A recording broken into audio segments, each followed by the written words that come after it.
It's Maya the Activist here, and I'm back better than ever. I know you guys missed me. I missed you. And I just had to get back into my content creative mindset. I think a lot of us come in and out of that mindset at times, and I just needed a break to redirect some of my energy elsewhere. But like I said, while I was gone, I definitely missed each and every one of you. I felt like this was a good time to come back as we're transitioning into a new year. And I wanted to just, my first video, be all about what I learned in 2023. Most importantly, what was the toughest lesson? Maybe what's the most rewarding lesson that I've learned? And, talk about where we are today that's going to catapult us into next year. Because the work starts now. Surely you didn't think, just doing one New Year's resolution or 2 New Year's resolutions would be enough. Or starting a New Year's. No. We have to start right now. So let's get into it. Okay. This year has been quite transformative in a whole bunch of good and at the time not so good in my mind ways, right? So what I mean by that is I've been physically the same, but my mindset around certain things have changed. How I feel around things have definitely changed. Starting with maybe the toughest lesson. At the beginning of this year, as some of you may know, I was in a completely different job, career path. If you don't know, here's a chance to go ahead and plug the podcast that I started earlier this year called The Chat Room. I will be putting all links under this video for you to check out at your own convenience and your own free time. But within that podcast, I do talk about my transition from my 6-figure job to where I am now, why I left, my thought processes, things that I was experiencing at that time, and I did have to take a break from that too. So new episodes will be coming on that channel as well. However, the transition is still transitioning, because let's be real, I left that job like August. September, October, November, December. We are only 4 months into it, but I have learned so much. Specifically, starting from, like I said, the top of the year into that transition, I was learning a lot about my work ethic. I am built to have a strong work ethic.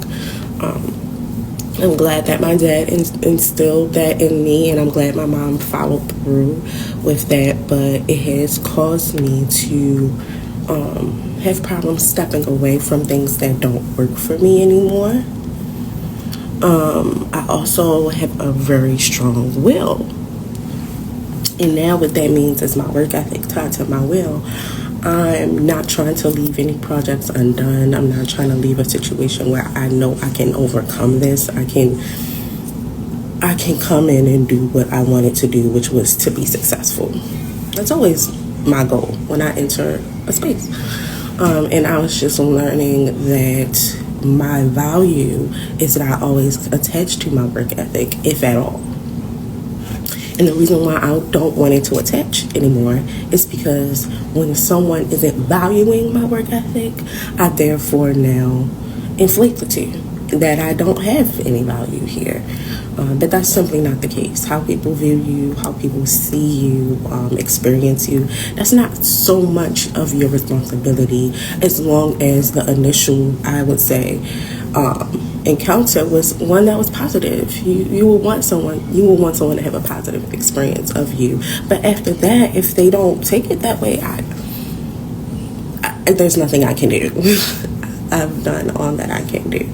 And so I'm really just challenged. I really had to challenge my ideas of success, what success looks like for me and my vision and where I want it to go. and how I wanted to get there. And then that changed and developed more so into the mindset of, well, if I stay somewhere where I am not happy and I happen to fall by the wayside, or things just start to disintegrate, they're going to view it as, oh, okay, well, wow, she was here, she had a good time. No, I didn't. I just chose not to vocalize everything, that all the transgressions, all the struggles and things like that. I kept it to myself, which is what I do. And I got tired of doing that. So I'm like, girl, speak now, forever hold your peace type of energy. And I decided to speak up for myself. And that's when I began to transition into where I am currently, which has had its ups and its downs. I could do a whole nother video on the downs, but we're not going to focus on that. I've been taking the transition for what it is and taking my hits on the chin just like everybody else. And so that was one of the toughest lessons that I had to learn, because I walked away from something that I thought I would be there for a few more years. And I'm just decided to start my transition into something different, where my cup could be full by the time I leave work to go home to my family too. So that was the toughest lesson, but also low-key the most rewarding lesson. Like I said, has not been an easy transition, but if it wasn't the job, it would have been me choosing myself over something else, because I have the tendency to do for others or something else or the greater good mindset. So at some point it was going to come to a head, and I'm always going to be happy at this point in my life when I choose me. So if the question is, am I happy about the choices I made? Absolutely, because I chose myself. Even if it is not a perfect transition or everything isn't going how I want it to go, I still chose myself, and that is more than enough for me. Right. Trying to think if there's any other lessons that I've learned. Oh yes, the biggest one, most recent thing that I'm still in process of learning how to do. Because I'm an oversharer, okay? I will talk and talk and talk, because I feel like talking is a great way for people to relate to you and for you to relate back to them, and y'all to build some type of bond and kinship. But I'm at a space where if they don't ask, don't tell. And it's not me trying to be secretive. It's not me trying to be selfish. It's just me trying to protect me. I notice that I'm constantly in relationships where it's one-sided, or I feel like it's one-sided. I'm with people who don't always have my best interests at heart. And more than not, people feel like they have this accessibility to me for some reason. And that's my fault, right? So what I feel like is I over interact with people, and I'm super interested in what they have to say, what's going on with them. Sometimes I'll ask returning questions like, oh, last time you told me about your dog or your child or your husband or your wife, how's that going? You know what I mean? Like, I'm genuinely showing interest in these people, and I can't say people do the same. In fact, I think some people can do without me talking. Let me say that. Or I start talking and they're like, I'm not interested in what she has to say anymore, which is fine. Your prerogative. But as someone who, even when I don't care about what you have to say, actually ask, I'm just like, I can't do this anymore. I can't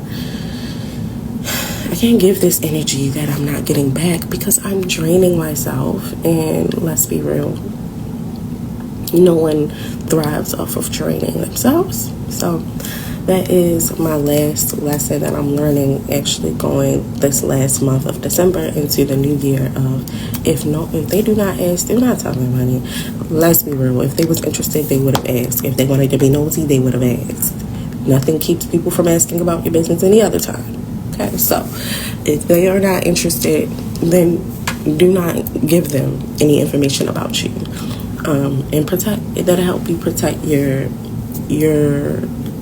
info, your personal life, away from people who are there just to listen, to be gossipy, or destroy what you have going on.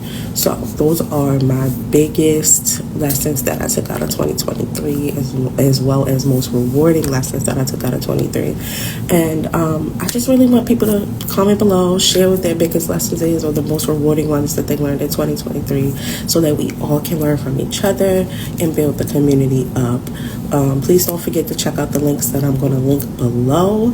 I'm going to have my Instagrams. I'm going to have my podcast, the chat room, so you can check out the episodes that I've uploaded already.